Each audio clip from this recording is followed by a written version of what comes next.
Interior, the iconic Chemo Theater Day. Legendary New Mexico host Chad Brummett welcomes the audience to the latest episode all about the movies. From the first frame shot in the state to the latest Hollywood blockbuster, it's lights, camera, and action. Well before Walter White, I am the danger. aliens bent on world domination, and the Duke himself were making movies in New Mexico. Come with grit teeth, because gentlemen, that's when school really begins. Thomas Edison's company brought the emerging technology of motion pictures through the Isla de Pueblo, capturing what is widely regarded as the first film shot in the state, an actuary or documentary called Isla Day School.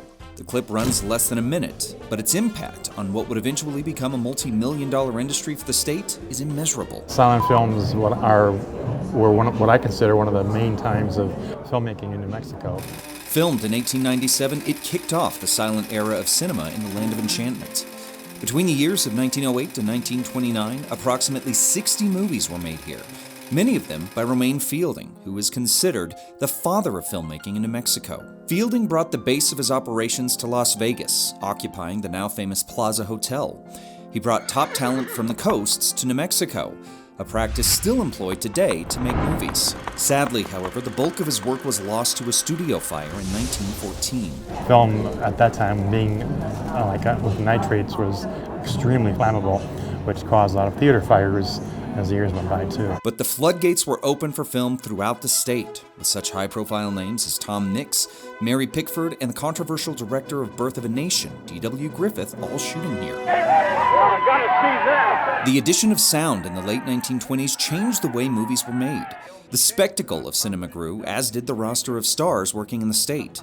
Lionel Barrymore and an up-and-comer named Ronald Reagan shot The Bad Man here. It was a pretty busy time because there was a new concept. Films were a new concept then. Deborah Kerr, Bob Hope, Errol Flynn, Jimmy Stewart, and even Dean Martin and Jerry Lewis all called the state home during production. And in 1968, a spaghetti western star named Clint Eastwood brought the first big-budget film to southern New Mexico with Hang 'em High. You hang a man, you better look at him.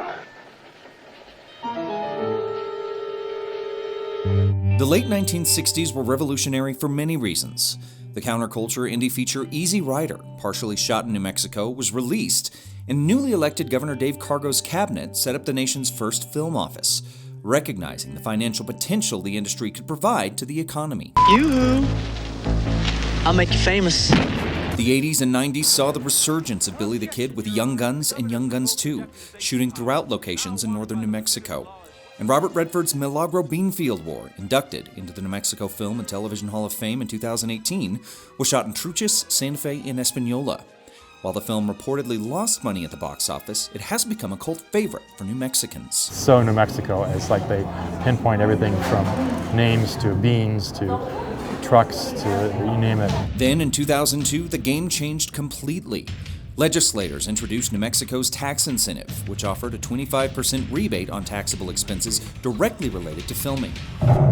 Scores of movies and TV shows started working here, with notables like 310 to Yuma, The Book of Eli, and The Avengers all taking advantage of the policy. But after Breaking Bad and the success of Breaking Bad, things just really went through the roof because they really used New Mexico as New Mexico. Thus far, Berg estimates the total number of films shot in New Mexico is around 830. And the good news is, that number continues to grow. Well, we are underway on this episode of Legendary New Mexico at the Movies. When we come back, a business making Benjamins even Jesse Pinkman could appreciate. The film business supports local business, and for some, the film industry has created dream jobs that would have never happened without the cameras rolling in our state. So I hope you brought that stacks, yo. Oh, thank you. Yeah. Few movies and TV shows have had as great an impact on Albuquerque, and New Mexico for that matter, as Breaking Bad. It's actually changed our life pretty, rapid. 99.9% sugar, yo. Jackie Sandoval is co-owner of the Breaking Bad RV Tours, which has been pounding the pavement of Albuquerque for more than 5 years now. I was working for a funeral home before, and I got laid off. Her husband and co-owner of the tours, Frank Sandoval, left a job with Hewlett-Packard to join his wife in an endeavor closer to their heart, an opportunity that would not exist without the film industry. The Motion Picture Association of America does great research on small business and film and TV. They recently released a study, and it shows that the film and TV industry is essentially a network of small businesses. And I think it was in 2017 or 2018, they approximated that the industry supported and paid out to 89,000 small businesses nationwide. According to the Albuquerque Film Office, film production spent nearly $514 million for goods and services from local businesses between 2010 and 2014. We are starting to see local small businesses that are looking to expand or already have expanded to meet the demands of the film industry, which is incredibly exciting. Local businesses like Racks and O'Malley's Glass have seen an uptick thanks to construction and production needs. Black Duck Embroidery processes orders for wrap gifts for cast and crew. And Heritage Hotel's latest property, Hotel Chaco, was built with high-profile filmmakers in mind, looking for nothing short of the best in accommodations while working in the state. So this is like the new Hollywood. Similar to the Star Tours of Tinseltown, the Breaking Bad RV Tour takes fans on a 3-hour excursion of more than 20 filming locations, all while riding on a well-detailed replica of the Crystal Ship, surrounded by dozens of props, many from the actual show. Yo, Mr. White, science. I'm just really thankful and grateful for this business and for the fans especially, because without you, we would not have this. Since the RV hit the roads of Albuquerque back in 2014, more than 6,000 guests have taken the tour, giving the Sandovals a lucrative career in one of the many ancillary businesses that thrive because of New Mexico's film industry. We've made last year over $280,000, just to give you a little bit of a mild number. And even Jesse Pinkman could appreciate all those Benjamins. Yeah! Now, the Sandovals are also actors, and like hundreds of others, they have been in front of the cameras of most of our state's casting directors, a union of workers with a unique bond. The movie business has sometimes been called a boys' club. According to womeninhollywood.com, of the 100 top grossing movies released in 2017 and 2018, only 18.5% of directorial jobs were filled by females. Additionally, only 14% of the screenwriters and 21% of producers were women. Sophia, you're Yet next. there is one department of production that is clearly dominated by women, one that, to actors, is one of the most important jobs. All right, Vinny, let's go cast. Come on. Backstage.com's list of the top 25 casting directors in film and television show a major tilt toward women in the job, with a whopping 74% leading the departments of casting. And here in New Mexico, that percentage is 100. I think that women are really attracted to the job of casting director because it does incorporate, I think, a lot of the skills that we feel that we have in our lives, things like intuition, organization, communication. Catherine Brink has been working in New Mexico's film industry for more than 20 years. Having a bachelor's in theater directing, she found her way to the set through line producing. Action. And the more that I had the opportunity to do casting in the midst of the things I was producing, the more I realized I preferred it. The unsung heroes that can make or break the success of a film, casting projects can last days, weeks, and even months. So from the time we get a script, we break it down for characters. We kind of go through and develop a character breakdown, but you really develop, you know, a character on paper. Angelique Midthunder has worked as locations casting director on such films and TV shows as Sergeant Will Gardner, Shot Caller, Captain Fantastic, and Longmire. There's a lot that goes into making cast deals. There's cast clearances, there's deal memos and contracts. The days that we have auditions, callbacks, the sessions, meetings, when we talk with the director and we do all the creative stuff, that's the good stuff. After working in front of the camera for a brief stint, Midthunder was hired as locations casting assistant for Joedna Bolden, who has worked on such Academy Award-winning features as Crazy Heart, No Country for Old Men, and the dark neo-western Hell or High Water. There was a day player that I cast in that. The T-bone waitress, the big battle axe woman is, what don't you want? So what don't you want?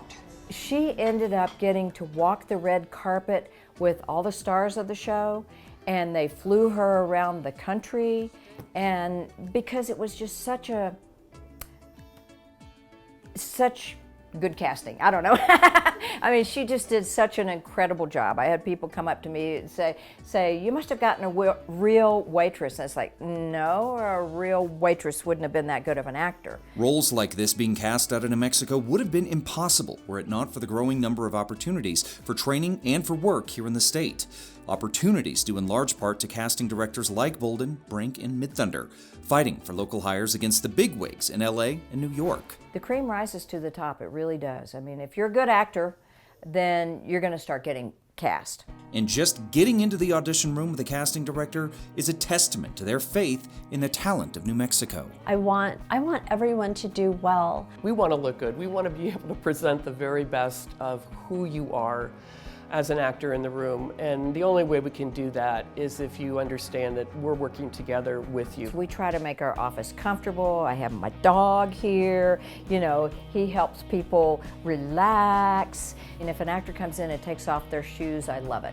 Just like you're that comfortable that, you know, I'm not intimidating you, that you can just relax and be yourself.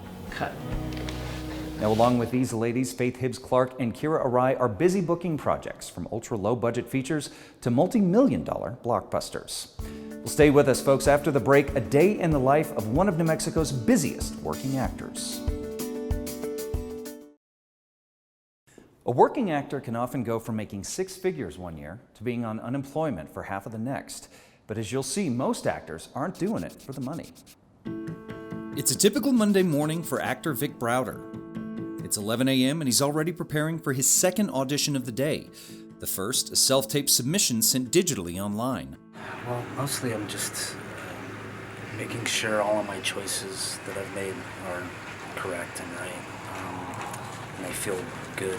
With script in hand, along with his headshot and resume, he is moments away from another audition, a process Vic has known since childhood. I kind of had a rough childhood, you know. It was I grew up in Vegas.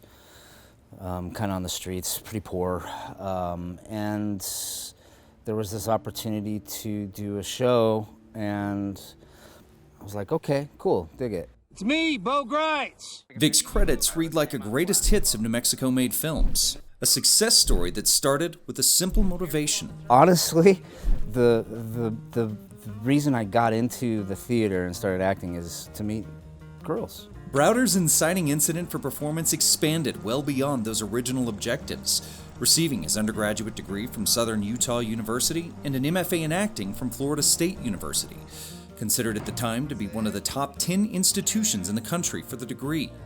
As a young adult, the craft and the passion for storytelling became all-consuming. It was juicy, it was an outlet for me. It was therapy for me.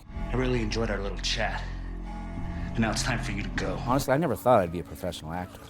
I thought I'd go to grad school, get my master's degree, and then be able to teach, because I have a passion for that as well. Let's read that scene again. Browder teaches acting classes from time to time at one of Albuquerque's premier studios for the craft, Soul Acting. And like many working actors, Vic has made ends meet in a variety of non-showbiz ways as well. I've done everything from dig ditches to sell diamonds. In fact, the sobering odds of acting professionally aren't great. Robert Cohen, author of Acting Professionally, once said that you have just as good a chance of winning a seat in the Senate as you do sustaining a career for 10 years solely based on acting. One of the best things I ever did for myself to sustain myself while I was trying to make it, you know, is I went back to massage school. And as any actor will tell you, they take from nearly every experience in their life and cultivate it into their art form. And that changed my perspective on honestly, how the universe works. Off the screen and stage, Vic pours his energy into running Mother Road Theater Company, of which he is a founding member. He wraps up his Monday evening overseeing rehearsals for their production of All Is Calm. Being an integral part and a producing body and an artistic mind behind a theater company was always one of my dreams. Why don't we do it for real? Come on, you scum-sucking runt of a man!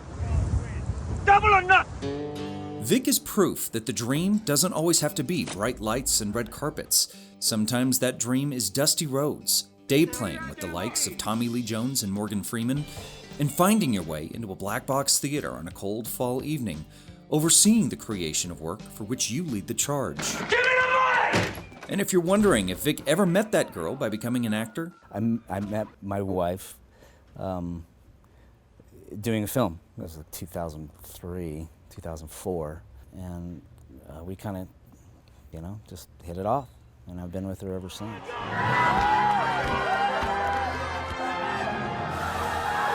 But we're not done on this episode of Legendary New Mexico. After the break, find out what you can do to keep the industry thriving. The New Mexico State Legislature has taken proactive measures to keep business booming when it comes to film, which is a good thing considering all the work and all the risk that goes into making one. making a movie is like constructing a house of cards. You need a solid script, a producer who believes in it, and can assemble the right production team, including directors, cinematographers, associate producers, and of course, the cast.